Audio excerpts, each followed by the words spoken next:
اعوذ باللہ من الشیطان الرجیم بسم اللہ الرحمن الرحیم۔ ناظرین کرام، پروگرام پیام قرآن کے ساتھ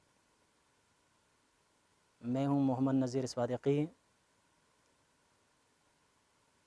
ناظرین کرام، آج کا موضوع ہے سورہ ہود آیت نمبر 17۔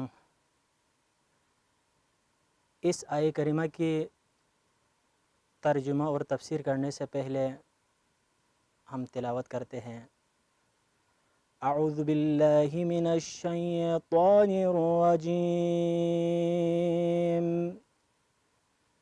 بسم اللہ الرحمن الرحیم۔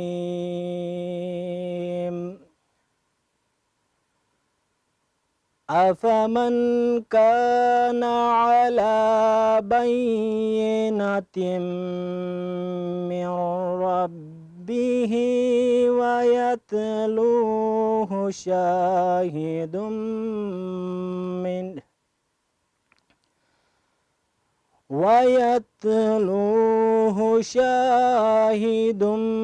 مِّنْهُ وَمِنْ قَبْلِهِ كِتَابُ مُوسَى إِمَامًا وَرَحْمَةً أُولَئِكَ يُؤْمِنُونَ بِهِ، وَمَنْ يَكْفُرْ بِهِ مِنَ الْأَحْزَابِ فَالنَّارُ مَوْعِدُهُ، فَلَا تَكُ فِي مِرْيَةٍ مِّنْهُ، إِنَّهُ الْحَقُّ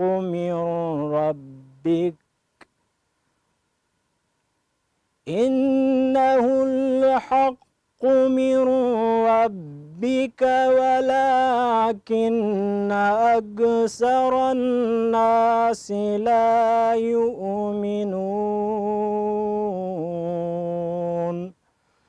صدق اللہ العلی العظیم۔ ترجمہ: بھلا وہ شخص افترا کر سکتا ہے جو اپنے رب کی طرف سے واضح دلیل رکھتا ہو اور اس کے پیچھے اس کے رب کی طرف سے ایک شاہد بھی آیا ہو اور اس سے پہلے موسیٰ کی کتاب بھی دلیل ہو جو رہنما اور رحمت بن کر آئی ہو؟ یہی لوگ اس پر ایمان لائیں گے، اور دوسرے فرقوں میں سے جو کوئی اس کا انکار کریں تو اس کی وعدگاہ آتش جہنم ہے۔ آپ اس قرآن کے بارے میں کسی شک میں نہ رہیں، یقیناً یہ آپ کے رب کی طرف سے حق ہے، لیکن اکثر لوگ ایمان نہیں لاتے ہیں۔ ناظرین کرام، پیغمبر صلی اللہ علیہ وآلہ وسلم نے جب رسالت کا اعلان کیا تو مشرکین نے آپ کے اوپر تہمت لگایا، افترا باندھا، اور انہوں نے یک زبان ہو کر یہی کہا کہ آپ افترا باندھ رہے ہیں، آپ نعوذ باللہ جھوٹ بول رہے ہیں۔ تو اس وقت پیغمبر اکرم صلی اللہ علیہ وآلہ وسلم نے فرمایا کہ میں جھوٹ نہیں بول رہا اور نہ میں افترا باندھ رہا ہوں،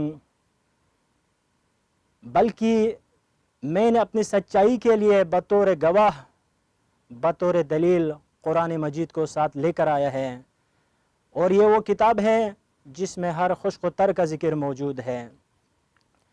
ناظرین کرام، جب مشرکین کی طرف سے آپ کے اوپر تہمت لگایا، آپ کی رسالت کو ماننے سے انکار کیا، تو اس وقت اللہ تعالیٰ نے اپنے حبیب سے فرمایا، جیسا کہ سورہ رعد کی آخری آیت ہے، آیت نمبر 43، وَيَقُولُ الَّذِينَ كَفَرُوا لَسْتَ مُرْسَلًا قُلْ كَفَى بِاللَّهِ شَهِيدًا بَيْنِي وَبَيْنَكُمْ وَمَنْ عِنْدَهُ عِلْمُ الْكِتَابِ۔ اے میرے حبیب، اگر یہ لوگ آپ کو رسول نہیں مانتے، رسالت کا انکار کریں، تو ان سے کہہ دیجئے قُلْ كَفَى بِاللَّهِ شَهِيدًا بَيْنِي وَبَيْنَكُمْ، گواہی کے لیے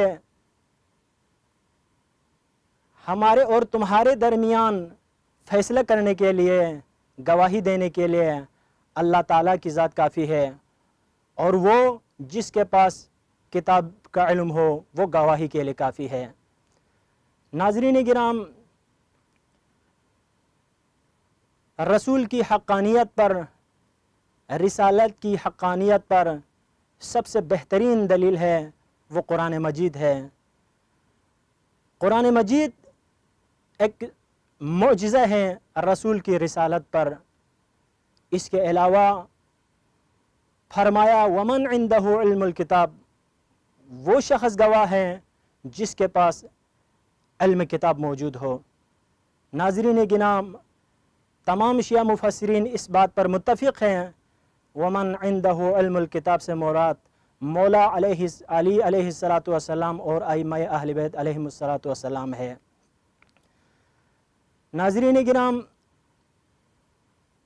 حضرت سلیمان علیہ السلام کے جو قریبی لوگ تھے ان میں سے ایک کے پاس، یعنی آصف بن برخیہ کے پاس تھوڑا سا علم تھا کتاب خدا میں سے، تو انہوں نے آنکھ پلک جھپکنے سے پہلے تخت بلقیس کو حضرت سلیمان کے دربار میں حاضر کیا، تو بھلا وہ شخص جس کے پاس پوری کتاب کا علم موجود ہو اس کی طاقت کا اندازہ کون کر سکتا ہے۔ ناظرین گرام، انسان کے اندر جب کتاب خدا کا جو علم آ جائے، علم خدا آ جائے، کتاب کا علم آ جائے، تو اس صورت میں اللہ تعالیٰ اس بندے کی رتبہ اور منزلت کو اتنا اٹھاتا ہے کہ اس کی گواہی کو اپنی گواہی کے ساتھ نسبت دے دیتے ہیں۔ ناظرین گرام، پیغمبر اکرم صلی اللہ علیہ وآلہ وسلم کی رسالت پر پہلی دلیل تو قرآن کریم ہے، اور دوسری دلیل خود اسی آیے میں موجود ہے، شاہد منہ۔ یہاں شاہد اسم فاعل کا صیغہ ہے، اس سے مراد اکثر مفسرین بلکہ تمام شیعہ مفسرین کے نزدیک علی ابن ابی طالب کی ذات ہے۔ یہاں جو منہ کا ضمیر ہے، بالفرض بعض مفسرین برادران اہل سنت میں سے بعض مفسرین کے نزدیک یہاں منہ کی جو ضمیر ہے وہ اللہ تعالیٰ کی طرف پلٹتا ہے۔ اگر ہم اس بات کو مان بھی لیا جائیں پھر بھی یہاں مراد مولا علی علیہ السلام کی ذات ہو سکتے ہیں، چونکہ اس صورت میں ہم ترجمہ اس طرح کر سکتے ہیں، اللہ تعالیٰ نے علی ابن ابی طالب علیہ السلام کو شاہد بنایا، گواہ بنایا، تو اس میں کوئی حرج نہیں ہے۔ اور بعض مفسرین کے نزدیک کہ شاہد منہ کی جو ضمیر ہے وہ پیغمبر اکرم صلی اللہ علیہ وآلہ وسلم کی طرف پلٹتا ہے۔ اس صورت میں بھی یہاں مراد مولا علی علیہ السلام کو لینے میں کوئی حرج نہیں ہے، چونکہ مولا علی علیہ السلام کے بارے میں رسول اکرم صلی اللہ علیہ وآلہ وسلم بیان فرماتے ہیں، علی منہ وانا منہ، علی مجھ سے ہے اور میں علی سے ہوں۔ اسی طرح مولا کائنات امیر المومنین علیہ السلام بیان کرتے ہیں، انا شاہد وانا منہ، میں خود شاہد ہوں۔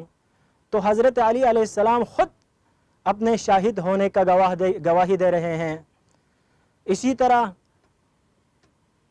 سورہ مباہلہ میں ہم سب اس بات سے بخوبی آگاہ ہیں کہ اللہ تعالیٰ بیان فرما رہا ہے، فمن حاجک فیہ من بعد ما جاءک من العلم فقل تعالوا ندعو ابناءنا وابناءکم ونساءنا ونساءکم وانفسنا وانفسکم۔